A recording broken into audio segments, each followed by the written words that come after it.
Hey guys, hope you're having a fabulous day. I wanted to make a quick video about dealing with the fat around your midsection. And I know for many women, this is a really stressful part of weight loss, is a lot of weight likes to sit in your midsection. And so many people go to the gym, they do crunches, they clean up their diet, but what you usually don't pay attention to are what are the hormonal imbalances that are causing that weight to sit around your midsection. Now think about what's happening in the middle here. You have all of your really important organs, and fat is simply on your body as a fuel source and to protect you. Your body doesn't know that it's 2016. So it just continues to store fat specifically around your midsection because it thinks it needs to protect the really important things that are right below it. Your reproductive organs, your digestive tract, all of these things that if they were to be punctured or injured, you would not be in a good position. But exercise, nutrition, yes, these things all help, but what about the hormones? And there are two major hormones that totally mess with the type of fat that's sitting on your midsection.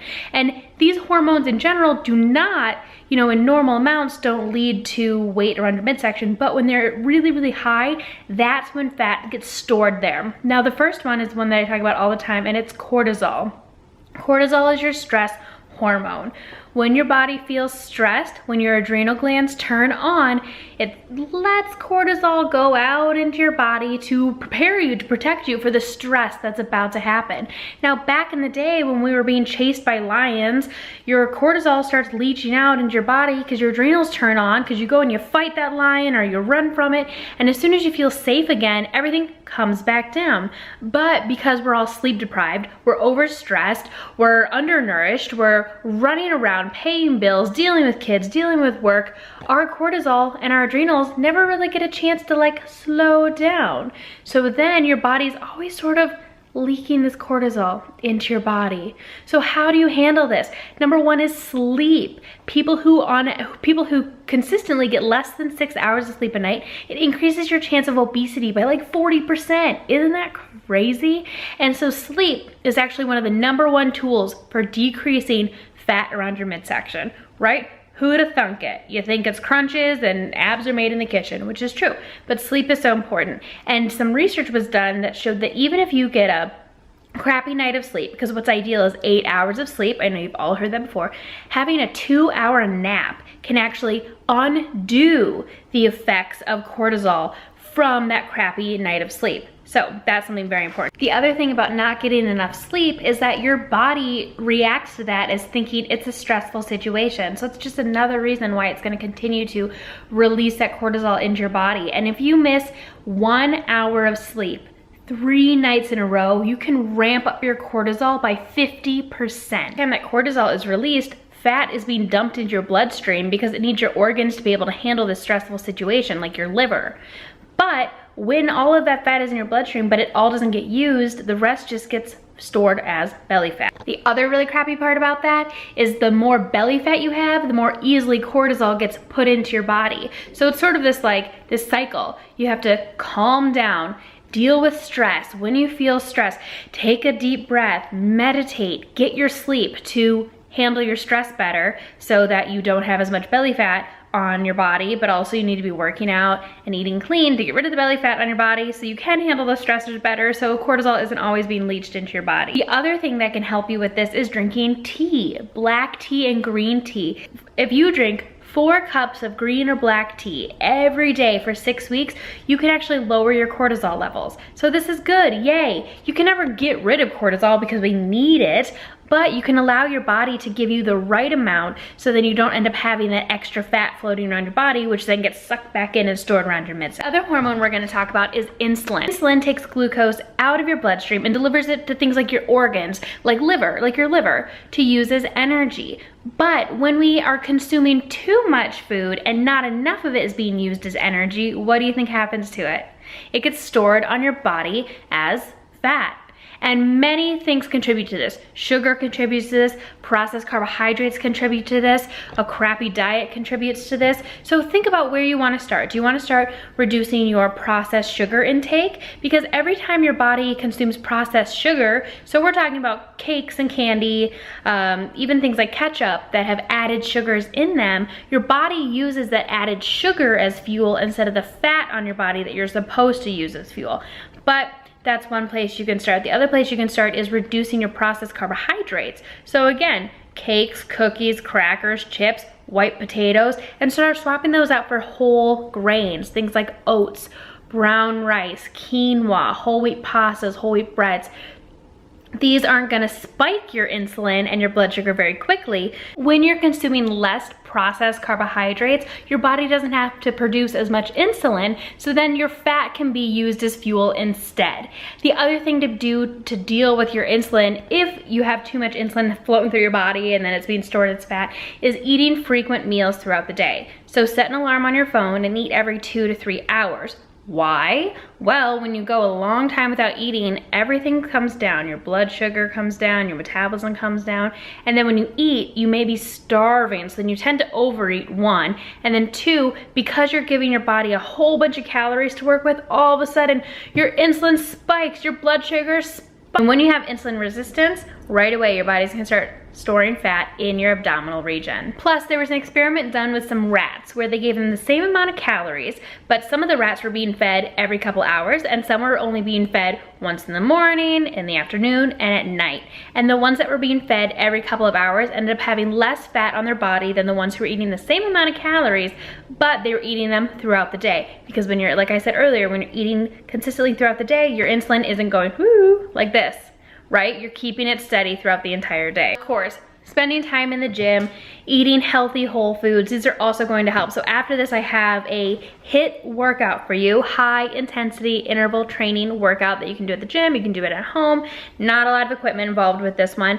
And when we're doing these short bursts of energy and we're really ramping up our heart rate and then bringing it back down, this puts you in a fat burning state for 72 hours. So we want your body to burn fat, not sugar. So reduce that sugar, get your sleep, drink green or black tea, eat consistently throughout the day, and start eating whole grains and whole foods and get your body moving 3 to 5 times a week. Find something that you love to do, and from there, and deal with your stress, handle your stress so cortisol isn't ruining all of your weight loss efforts. And so next time you start thinking about, gosh, I feel like I'm killing it in the gym and I'm eating so clean, why are these inches not budging around my midsection? Think about your insulin, think about your cortisol, and think about all those areas that we talked about. If you have any questions, let me know.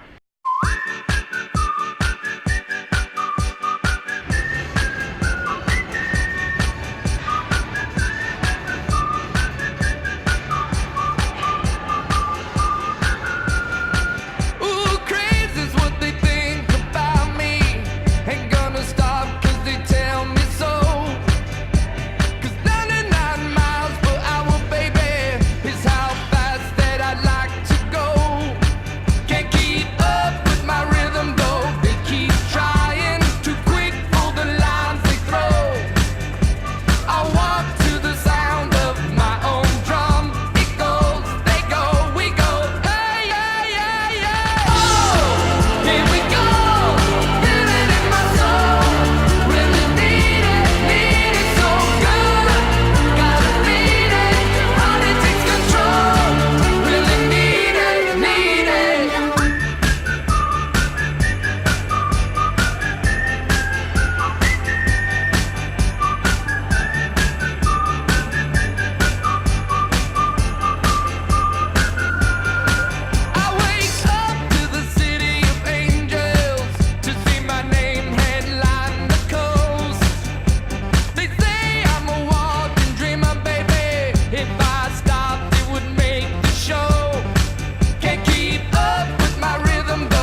Hey guys, just got back from the grocery store and I thought I'd show you a normal grocery haul, what I typically bring home on a regular basis. I walked past all the candy, it looked really yummy, and I walked past the popcorn and the donuts. There were a lot of foods calling to me today, but I'll show you what I did leave with. For my greens this week, I got a spinach and arugula mix, and I'm gonna top that with a cucumber and parsley. And I like to buy parsley, cilantro, mustard greens, bean sprouts, a lot of different like herbs and I don't know, these are herbs, right? I don't know.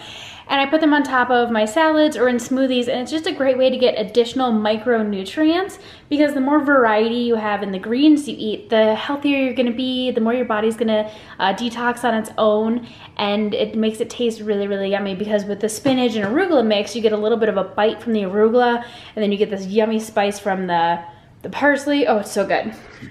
And then I also got asparagus. For my grains, I have brown rice, and I buy my rice in bulk, because when you buy in bulk, you end up saving money because you're not paying for all of the additional packaging. So I got a lot of brown rice. And then I also bought all my almonds in bulk. And these are salted almonds. Yes, I eat salted almonds, otherwise I wouldn't eat. For protein this week, I left with egg whites, turkey, pretty lean turkey, chicken, and beef. Good morning, guys. I'm making a really easy recipe. I'm making gluten-free French toast with Ezekiel bread, which looks like this. You can get it in the freezer section of most grocery stores. It's a gluten-free bread. It's made of sprouted grains. And then based on my meal plan for my coach, I can have egg whites in the morning. So what I have going on in this bowl, I'll show you in a second, is 146 grams of egg whites. And then I added 1 packet of stevia and some cinnamon, and then just a splash of almond milk just to give it a little bit more like consistency. And right now I have the bread soaking in there.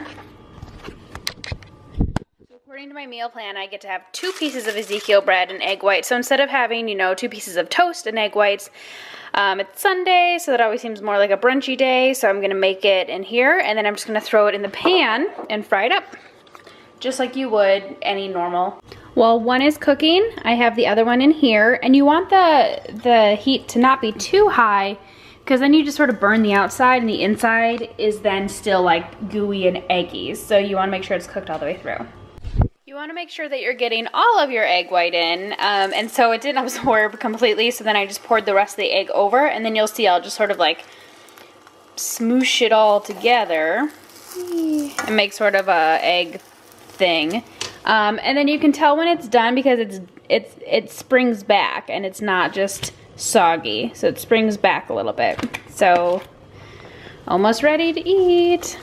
Okay, so they are done, and it's not the most beautiful thing in the whole world, and you could probably add some syrup, almond butter, whatever you wanted, but this is all my macros will allow for the day, or for breakfast. There they are. Few casualties, but tastes pretty good, I think. Incomplete. I'm still working on my masterpiece, and